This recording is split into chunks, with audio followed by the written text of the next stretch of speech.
It's not a game, it's a rich thing. Back to the channel. This is just a little test for the engine. It's called a sim tester. Basically it pumps hot oil through the engine and also turns it over depending on the RPM level you want, and also check for oil pressure. Always want to make sure that the engine's going to be okay prior to starting.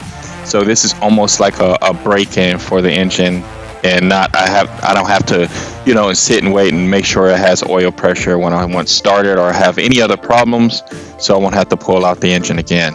So here's an example. So the gauge on the left is your oil pressure. The gauge on the right is the RPM.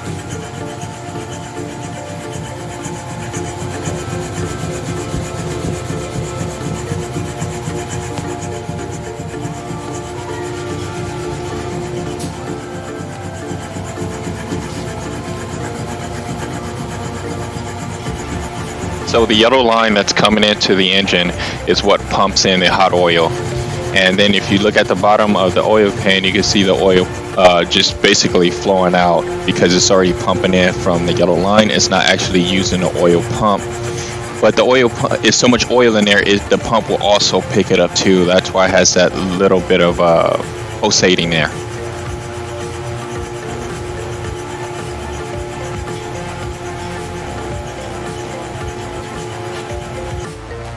So Scott did check out the cylinder head, and it was about 5 thousandths out.